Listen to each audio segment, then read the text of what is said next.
Bora lá, mais uma tentativa de gravar isso, que lindo! Boa, gente, vamos então finalizar o sistema urinário e entender como que essa urina é formada, tá? Então, fisiologia do sistema urinário, parte 2. A gente terminou no outro videozinho falando que o néfron, propriamente dito, é formado por duas partes, o corpúsculo renal e os túbulos renais. O corpúsculo é essa parte aqui, ó, mais dilatadinha, enquanto os túbulos é formado por essa parte aqui, ó, de condução, certo? Até aqui. Muito bem. Aqui é um corpúsculo renal ampliado, então, mostrando que ele é formado por duas partes. Essa parte interna aqui, que é um capilar, e essa parte externa aqui é uma cápsula que vai receber o filtrado, que é a cápsula de Bowman ou cápsula glomerular. Ok? E aqui, gente, a gente tem que entender que esse glomérulo é bem fenestrado, cheio de buraquinhos, então vai passar muito plasma, muito íons e muitas coisas ainda úteis para o nosso corpo. Então a gente não pode mandar tudo isso embora. Por dia passa cerca de 180 litros de filtrado disso daí. Se a gente mandar 180 litros embora, a gente tem que beber muito mais que 180 litros, pelo menos 2 litros a mais, certo? 1 litro a mais. E a gente não bebe 180 litros de líquido, já que é uma mangueira aqui e uma mangueira ali, igual eu falei no outro. Não tem como, nosso corpo precisa de um mecanismo mais eficiente do que isso, certo? Então, para que a urina realmente seja formada, a gente precisa dessa fase e mais duas subsequentes, que é a reabsorção e a secreção tubular, certo? Então, vamos lá. Agora a gente vai entender aqui, ó, como que é formado esse glomérulo e como para que a gente entenda como que acontece essa filtragem. O glomérulo é formado por três partes, três camadinhas. A primeira mais interna, certo? É formada por células endoteliais glomerulares, cheia de buraquinhos, de fenestrações, fenestros, poros, por onde vai passar o plasma e as substâncias do sangue, os íons, aminoácidos, glicose, dentre outros. Certo? Mas para que proteínas não passem, ele precisa de outras estruturas que impeçam isso. Essa segunda estrutura é isso daqui, gente, a lâmina basal do glomérulo, tá? Que é essa parte azulzinha aqui, ó, que ela é formada por glicoproteínas. E essa camada vai impedir que proteínas maiores passem para a parte lá da cápsula glomerular, certo? Da cápsula de Bowman. Mas nós precisamos que não só as maiores passem, mas que basicamente todas as proteínas não têm que passar. Uma ou outra proteína vai passar, mas muito pouco. Para isso a gente precisa de um outro mecanismo de filtração, certo? Formado por esta célula estranha aqui, ó, chamada de podócito, tá? O podócito é uma célula aqui, ó, com um corpo celular maior aqui, certo? E com várias projeções de braços, como se ela estivesse abraçando este capilar, tá? Parece um polvinho abraçando esse capilar. E essas projeções aqui, esses dedinhos, se chamam pedicelos. Os pedicelos, eles vão formar uma malha aqui, ó, com fenda entre eles. E essas fendas aí possibilitam a filtração, mas impedem com que proteínas menores, tamanho médio, passem, certo? Então é mais um mecanismo para impedir a passagem de proteínas aí, certo? Aí lembrando que, gente, este glomérulo, ele é formado por um capilar. E o capilar é o menor vaso sanguíneo que a gente tem no corpo. Ele é formado por um revestimento de células, só uma camada de células. E é só aí que possibilita a passagem de substâncias do tecido para o corpo. Não só nos rins, para qualquer parte, tá? Então, se eu estou falando isso, que é um capilar, isso daí faz parte do sistema cardiovascular, mas também faz parte do sistema urinário, certo? Já que faz parte do corpúsculo renal aqui. Então, somente esse pedacinho é um capilar e esse capilar faz parte desses dois sistemas, ok? Muito bem. E esse capilar aí, ele é um pouco diferente dos outros por conta aí dos podócitos. Muito bem. Nós vimos aí que a filtração ela vai acontecer então aqui nessa parte que é formada pelo glomérulo e pela cápsula glomerular, certo? Por conta dos buraquinhos que tem no glomérulo. Mas não é só isso que forma a urina. A gente precisa então fazer a reabsorção e a secreção. E a reabsorção e a secreção vai acontecer nos túbulos. O túbulo contorcido proximal, na alça de Henle, no túbulo contorcido distal e lá no dueto coletor. Muito bem. Então, essa reabsorção, gente, nada mais é do que água, íons, substâncias importantes ainda para o organismo, voltem, saiam daqui do túbulo, do filtrado, e voltem para a circulação, para os capilares peritubulares, certo? E a secreção nada mais é do que substâncias que são tóxicas, precisam ser eliminadas do corpo, saiam desses capilares e são mandadas aqui para o túbulo para ser eliminadas junto com a urina, tá?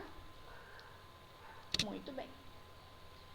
Então, aqui, para que esse processo de filtração aconteça, a gente precisa de diferenças de pressão. Então, o sangue tem que chegar no glomérulo através dessa arteríola aferente. Então, ele vai chegar aqui e vai para o glomérulo. Isso causa uma força, certo? A gente viu na anatomia, por exemplo, que é essa força do sangue aí, da contração sanguínea que causa o tuntar do coração. Aqui do mesmo jeito, tem uma força que o coração empurra esse sangue e essa força gera uma pressão aqui dentro do glomérulo. E essa pressão se chama pressão hidrostática glomerular do sangue. Ela tem cerca de 55 milímetros de mercúrio, certo? Então, ela vai fazer uma pressão contra as paredes do glomérulo e vai possibilitar que o filtrado, que o plasma sanguíneo saia, tá? Formando aí o filtrado. Esse filtrado glomerular que eu falo, gente, é todo líquido que entra no espaço capsular. Então, todo líquido que sai daqui e entra para o espaço aqui, ó, da cápsula glomerular, já é chamado de filtrado glomerular. Muito bem. Só que eu tenho duas outras pressões que são contrárias ao glomérulo. Uma pressão exercida aqui, ó, pela cápsula glomerular e outra pressão exercida pelo próprio fluido jogado aqui, ó, nessa cápsula, que vão querer mandar essas substâncias de novo para o glomérulo. Essa aí é a pressão hidrostática capsular, que tem cerca de 15 milímetros de mercúrio, e a pressão coloidosmótica do sangue, ou seja, a pressão desse líquido contra o glomérulo, tem cerca de 30 milímetros de mercúrio. Aí, gente, a gente tem que pensar o seguinte, essa pressão aqui, ó, que está sendo exercida do sangue contra o glomérulo, ela é maior do que essas duas pressões? Então, se eu pegar os 55 e diminuir 15 e 30, eu ainda vou ter um resultado positivo. Por isso que eu tenho extravasamento, certo? E aí, esse resultado positivo se chama pressão efetiva de filtração, que é 10 milímetros de mercúrio, tá? Então, é só por pressões. Eu tenho duas contrárias, mas eu tenho uma maior, certo? Que está mandando esse filtrado para frente. Muito bem. É desse jeito que acontece a filtração. E a reabsorção e a secreção tubular? Primeiro, vamos lembrar lá. Volume de líquido que entra nos túbulos contorcidos proximais em apenas 30 minutos é muito maior do que o volume de plasma que eu tenho no meu sangue, tá? Porque a taxa, a velocidade com que esse sangue é filtrado é muito rápida, é muito alta. Isso representa um volume de 105 a 125 mililitros por minuto. 7,5 litros por hora. Eu tenho 5 litros. Eu não, né? Porque eu sou baixinha, nanica, pequena. Então, eu não chego a ter 5 litros de sangue no meu corpo. Eu devo ter entre 4 e 4,5. O volume sanguíneo ele varia de acordo com a altura, a massa muscular, a massa corpórea. Tá? Mas, em média, entre 4,5 a 5 litros de sangue na pessoa. Então, aqui, ó, por hora, está filtrando 7,7 litros e meio. Isso no dia... Quer dizer, uma produção de 7,5 litros de filtrado. Isso no dia gera 180 litros de filtrado. Não tem tudo isso de plasma sanguíneo, gente. Não tem. E eu não vou ficar bebendo tudo isso de água. Por isso que o corpo tem que ter um outro mecanismo. E esse outro mecanismo é a reabsorção. Certo? A reabsorção nada mais é do que o retorno da maior parte de água e de solutos filtrados de volta para a corrente sanguínea, ou seja, 99% daquilo que foi mandado para os túbulos, vai ser reabsorvido, certo? Essa é a segunda função básica dos néfrons e do duto coletor, tá? Quem faz essa reabsorção nesses túbulos são as células epiteliais, tá? E essa reabsorção ocorre em grande parte na primeira porção dos túbulos, que é chamado de túbulo contorcido proximal. Muito bem. E os solutos que são reabsorvidos pelo processo, por esses processos ativos que envolvem gasto de energia, incluem glicose, aminoácido, ureia, íons, como sódio, potássio, cálcio, cloreto, bicarbonato, fosfato. Por que eu estou falando em relação a processos ativos, gente? Porque a água, por exemplo, ela não envolve gasto de energia para voltar para o sangue. A água ela vai sair dos túbulos e voltar lá para o espaço intersticial e entrar no capilar por osmose, por difusão. Alguns íons também vão passar por conta disso. Aí a gente vai ter que lembrar lá para a próxima parte que eu vou entrar agora, a gente tem que lembrar lá na parte do ensino médio, no começo ali que a Tiziane passou para vocês em relação ao transporte de membrana. Parte de histologia lá do Alex, a gente tem transportes que envolvem gasto de energia e tem transportes que não envolvem gasto de energia, que é o ATP, certo? Por exemplo, a difusão e a osmose, que é um tipo de difusão por água, elas não envolvem gasto de energia, são transporte através de um gradiente, certo? Já eu tenho transporte, simporte, cotransporte, contratransporte, transporte ativo através de bomba ATPase de sódio e potássio, certo? Que envolve proteínas que precisam de ATP, de energia, para mandar essas moléculas para dentro ou para fora, tá? Por isso, processo ativo e processo passivo. Então, passivo não envolve gasto de ATP e o ativo processo envolve o gasto de ATP. Muito bem. Então, aqui tem uma tabela que mostra as substâncias filtradas, reabsorvidas e eliminadas na urina. Vamos ver aqui, por exemplo, a água. Então, a gente aqui, filtra cerca de 180 litros dia, certo? De plasma, de água, tá? Desses 180 litros, 188 a 179 são reabsorvidos e mandados de volta para o sangue, tá? E não é que é tudo isso, gente. É porque aqui, lembrem que o sangue ele é filtrado, olha aqui, cerca de o volume a cada 40 minutos, 5 litros é filtrado. Então, quantas vezes esse volume sanguíneo nosso é filtrado por dia para eu poder falar que ele forma 180 litros? Não é que eu tenha 180 litros no meu corpo, Deus me livre, não peso tudo isso, tá? É só por conta do volume filtrado em relação ao... porque fica ali uma máquina que fica passando o tempo todo. O sangue fica passando o tempo todo pelos rins, ok? E disso daí, de 1 a 2 litros é mandado embora. Olha as proteínas, cerca de 2 gramas no filtrado, quase 2, 1,9 é reabsorvida e 0,1 é eliminada. Agora olha aqui embaixo, gente, creatinina, que é um subproduto da creatina lá da quebra de uma proteína muscular.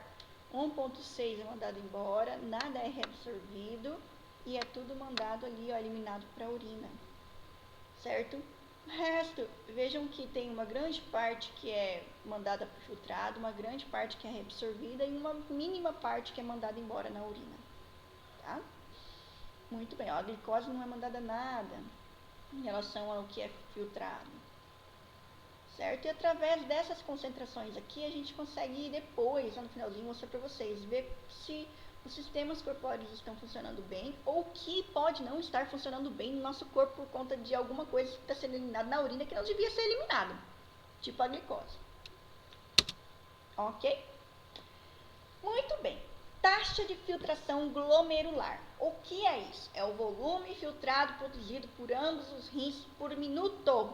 Isso varia entre 105 a 125, tá? Em mulher e homem, dá em torno de 115 ml em mulher e 125 em homem, tá? Varia um pouquinho. Isso aqui é um outro livro, o livro traz 105 a 125 mais ou menos, tá? E isso aqui, essa taxa de filtração, ela é regulada por 3 mecanismos: a autorregulação renal, a regulação neural e a regulação hormonal, tá? A autorregulação envolve mecanismos miogênicos e o feedback, a retroalimentação túbulo glomerular. Isso aí, gente, é regulado por pressão e volume sanguíneo e vai fazer com que os vasos sanguíneos se vasodilatem ou se contraiam. Normalmente eles vão contrair, certo? Para diminuir o efeito de diminuir o volume filtrado. A regulação neural envolve a liberação de noradrenalina, e a noradrenalina vai fazer vasodilatação dessas artérias próximas à aferente, então mandando sangue para o glomérulo, e vai diminuir a taxa de filtração glomerular. E a regulação hormonal envolve lá o complexo renina-angiotensina-aldosterona, certo? A produção de angiotensina e do polipeptídeo natriurético atrial, certo? Que também eles são produzidos de acordo com o volume sanguíneo ou com algum problema no coração, de estiramento das células musculares do átrio, certo? Isso aqui, ó, no caso da angiotensina, ela vai fazer vasodilatação das arteriolas aferentes, diminuir a taxa de glomerular, enquanto o PNA, ele faz o contrário, ele relaxa, aumenta o lumen, manda mais sangue para o glomérulo e aumenta essa taxa de filtração. Muito bem. E essa reabsorção? A gente falou que tem que ser 99% reabsorvido, mas como que é reabsorvido? Primeiro, os túbulos, túbulo contorcido aqui, ó, proximal, açadiene, distal, dueto coletor, eles são formados por uma membrana, certo, epitelial aqui, ó, justaposta, certo? E aqui dentro destes ductos, onde está passando o filtrado, que seria aqui, ó, o líquido do ducto, nós temos aqui a água, o plasma, e temos as substâncias que tem que voltar para o capilar peritubular, voltar para a corrente sanguínea. E essa volta, ela vai acontecer de duas maneiras. Ou as substâncias vão passar entre uma célula e outra, através dessas junções oclusivas, ou as substâncias vão passar entre a célula, tá? Quando ela passa entre uma célula e outra, a gente fala que é uma reabsorção paracelular, entre as células. Quando ela passa aqui, ó, entre a célula, é uma reabsorção transcelular. Então, a substância está passando no meio da célula ali, ok? Então, pode acontecer por essas duas rotas, duas vias. Muito bem. E aqui está um resumo do que é secreção, reabsorção e do que é secreção.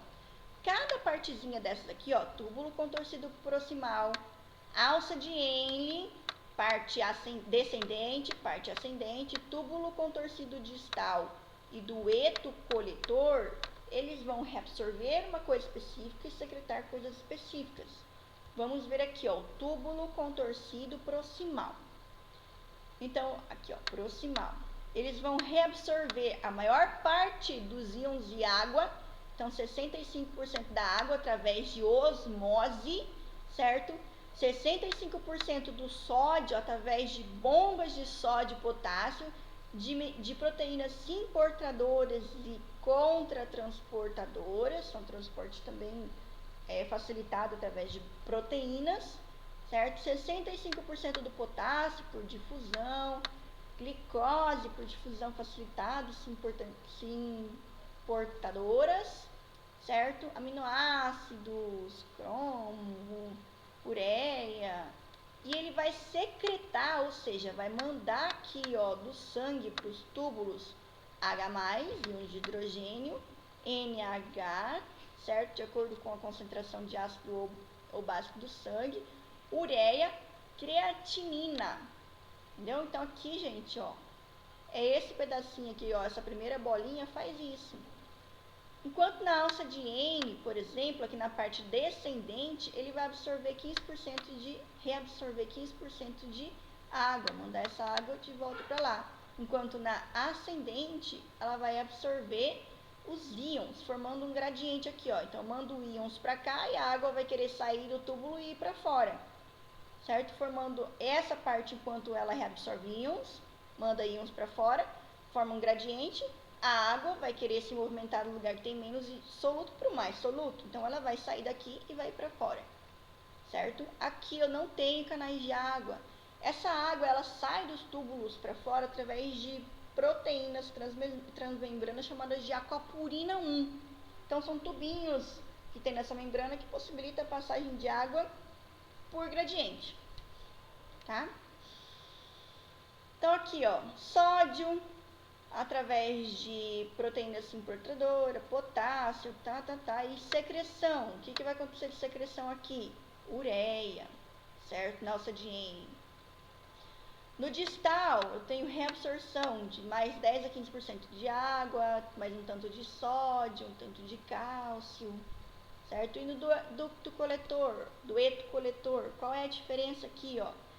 A água, gente, mais de 5 a 9% vai ser reabsorvida só e somente se um hormônio chamado ADH, antidiurético, ele estiver influenciando este dueto, certo? Então, esse hormônio ele tem que ser liberado para poder fazer essa reabsorção dessa água, ou não, tá? Então, no caso, o antidiurético, ele não vai possibilitar a reabsorção da água, antidiurese, e diminuir a produção de urina, tá? Ele vai possibilitar a reabsorção da água, no caso, para diminuir a água da urina. Muito bem. Então, aqui a gente tem um quadrinho que vocês olhem com mais calma para ver o que está sendo reabsorvido, o que está sendo secretado, ok? Muito bem. Então, aqui está mostrando só que os hormônios que fazem essa regulação hormonal. Então, a enzima a renina é um que vai influenciar aqui, ó, a angiotensina e a aldosterona. Então, a angiotensina 2, ela é produzida por conta da renina, certo? E a aldosterona por conta da angiotensina. E isso daqui vai influenciar a vasoconstrição, certo? Vasodilatação lá dos arteriosos aferentes e vai aumentar a secreção e a reabsorção de algumas substâncias, tá? O hormônio antidiurético, ADH, que eu falei, certo? Que ele vai aumentar essa reabsorção, diminuir a quantidade de urina produzida para ser eliminada. O polipeptídeo natriurético atrial, que a gente já falou também, e o hormônio e o paratormônio, o hormônio paratireoide, certo? Isso também vai aumentar a reabsorção de cálcio, então ele está envolvido com a manutenção do cálcio. Aqui entra na parte hormonal já do sistema endócrino, que é o próximo sistema que a gente vai estudar. E para fechar, a gente consegue avaliar algumas funções renais de acordo com as características da urina. Como assim, professora? Então a urina ela tem que ter uma cor, tem que ter um cheiro, tem que ter um odor, tem que ter um pH, tem que ter um volume, tudo certinho para saber se meu corpo está funcionando. Então aqui, o que eu tenho que eliminar de urina por dia? Cerca de 2 litros por dia. Então, tem que entrar 2 litros, tem que sair 2 litros. Mais ou menos, tá? Que cor que essa urina? É um cor amarelo amber, assim, é um amarelo meio escurinho, certo? Só que esse amarelo escurinho, ele vai variar muito de acordo com a quantidade de líquido que eu tô tomando. Por exemplo, bebedores de tereré. Tereré, vocês vão beber mais do que 2 litros no dia. Quando vocês começam a beber o tereré, aquilo vai estimular também a formação de urina, uma urina mais diluída. Então vai ser uma urina bem clarinha. Não é porque vocês estão com problema, é porque vocês estão bebendo mais água, isso é normal, tá? Então a cor, gente, ela é importante por conta disso. E essa cor, ela só tem essa característica por conta de um pigmento chamado urobilina, certo? Decorrente da decomposição de hemoglobina. Tá? E alguns alimentos também interferem, e medicações interferem na cor da urina, tipo beterraba. Como beterraba demais para ver que cor que vocês vão urinar. Tá? A turbidez da urina, se ela está transparente, se ela está meio opaca. Então, logo que a pessoa urina, ela é meio transparente, mas se ela ficar parada por algum tempo, ela começa a ficar um pouquinho opaca, tá? Nublada. O odor é um pouquinho suave se a urina for fresca. Se a urina ficar parada ali por muito tempo, ela vai ter aquele odor de amônia, certo? Que a gente fala, que alguém mijou aqui, um cachorro mijou aqui, enfim, por conta da ureia e da amônia presente na urina, tá? O pH varia de 4,6 a 8, média de 6, tá? Varia de acordo também com o alimento, cor, pH, característica de urina, pode variar de acordo com alimentos e medicações. E a gravidade específica é a relação entre o peso e o volume da água e de substâncias que tem na urina, certo? Para ver se está eliminando substâncias soluto demais ou água demais aqui, como está a concentração dessa urina. E como é que eu posso também ter alguma noção do que não está normal? Por exemplo, a albumina. A albumina é uma proteína que ela não tem que ter na urina. Se ela tem na urina, significa que tem algum problema em relação àquelas camadas lá que estão filtrando, estão deixando um espaço grande demais para filtrar aquilo. Então, eu posso ter um processo infeccioso, um tumor, certo? Que está acontecendo isso. Como a albumina é uma proteína que é constante no organismo, e ela vai ser filtrada, mas tem que ser reabsorvida, ou ela não tem que ser filtrada, na verdade, deleta isso, ela é algo para a gente controlar se essa urina está normal ou não. Glicose não tem que ter na urina, gente. Ela até passa, mas ela é reabsorvida, certo? Essa é reabsorvida mesmo. Se ela for eliminada, ela é decorrente de alguns distúrbios metabólicos. O mais conhecido é a diabetes mellitus, certo? E aí tem uma característica de um cheiro mais frutado na urina. O povo fica falando, você urinou, tem formiguinha no vaso, é por conta disso, viu?